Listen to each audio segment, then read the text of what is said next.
Yo, what's up? Let's look at a quick trading plan template to help you lay out some things that you're doing so that you can have more of a roadmap that makes sense. Now, first things first, and you got to make sure you get this through your head right off the rip.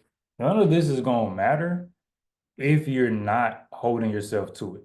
So just like, you set an alarm to wake up at a certain time of the day and then you snooze the alarm, just like, I'm gonna work out this week. I'm gonna eat different this week. Like you gotta create accountability or have some sort of discipline in place. Otherwise, planning don't get you nowhere for real.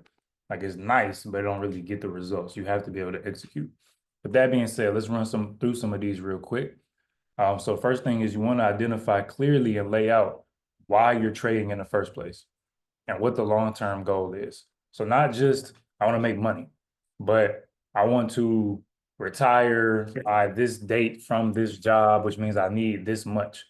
All right. So the long-term goal and also the objective might be by the next 4 years, I want to be making $5,000 a month consistently from the market. All right, like that's how you can go about that, and make sure that it makes sense. Let's get away from the get rich quick. Let's get away from it's possible to turn 1,000 into 1 million in 1 year. Yeah, it is. Like more often than not, you'll probably lose that thousand. So you want to make sure you're doing something that makes sense. But there's no limit. Don't get me wrong. There's no limit to what you can achieve with the market. So after you have that, you want to go to your strategy. All right. So based off of the reason why, based off the goal, there's then certain stuff that makes the most sense. All right. And especially based off of yourself. All right. So you got different markets. And normally, I'll be like, hey, the stock market options, but there's different markets. There's Forex market, crypto market, futures market, commodities market, stock market. All right. There's different ways you can go about it. They all have their pros and cons. Figure out what's best for you for your goal. Time frames you're trading on. All right, again, all of this is based on your goal. So you can say, hey, my goal is to make 5,000 a month. That'll be enough to replace my income from my job. I want to do that within a year. Okay, cool. For me, because I work graveyard shift, for example, it's more beneficial for me to maybe trade the stock market because the stock market is open after that. Or maybe if I work graveyard shift at like a desk job or something, maybe I'm security somewhere, not too much going on.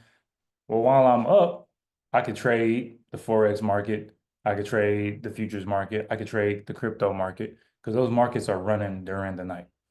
All right. And then you go into your time frames. Hey, I got free time on my hands. I could trade intraday. I want to get quicker moves. Hey, I don't have as much time I want to allocate to this. I'll trade bigger time frames. And then, of course, work down to your actual entries. The risk management. All right. How much capital is risk per trade? So your risk isn't just what you put on the trade. The risk is how much you're actually willing to lose on a trade. You could put $1,000 on a trade and your risk only be $100 if you get out when you go down 10%. You only risked $100 for real. That's all that you were ever going to actually lose. So typically the rule of thumb is no more, no more, no more, no more than 5% of your total account getting risked on any trade. That allows you to size up very differently. All right, so you could go all in with a very tight stop, or you can go very small position and have a wider stop. You also want to make sure that you have limits to prevent you from extreme drawdown. Hey, once I lose XYZ dollar amount for the week, I'm gonna take a step back. I'm gonna revisit, especially if I'm sticking to my plan. I'm gonna revisit, revise my plan, see where I went wrong and what I need to fix going into next week. I might need to talk to somebody. I'll do some sort of deeper review. And that gets us kind of around these spots as well. All right, so preparing for the market. Are you preparing for the market? How are you preparing for the market? Is that weekend prep? Is that pre-market prep? All right, there's something that you're going to be doing to get yourself ready, whether it's looking at news, looking at stock tweets, looking at this, that, or it could just be, hey, you know what? I look at my charts and then that's it. I go from there. All right.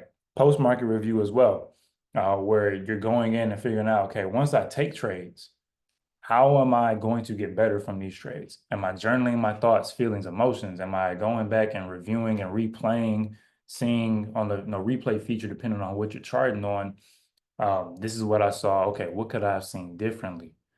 Okay, oh, I didn't notice this. I did. Oh, let me change this time frame.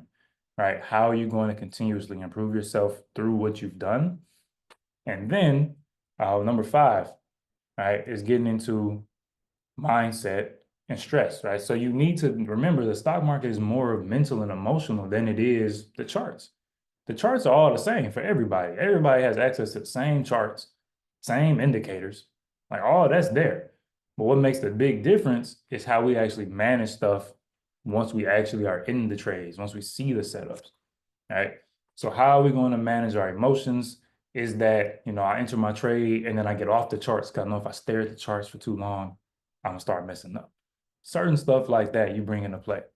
Creating accountability. Hey, when I get in a trade, I call it out to my friend who trades, and they'll also give me their opinion. Don't mean I have to not trade it if they don't like it. I still trade it, but it helps to have good eyes on something. And I know if I'm doing something willy-nilly, they'll call me out on it. And then lastly, continuous improvement. How am I going to keep getting better?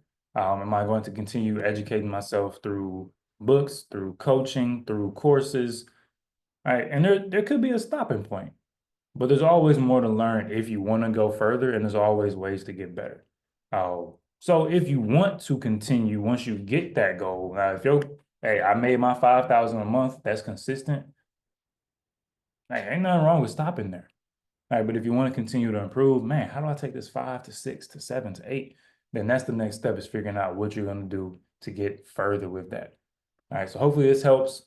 If you have any questions, drop them in the comments or shoot me a DM, shoot me a message. Happy to help as always.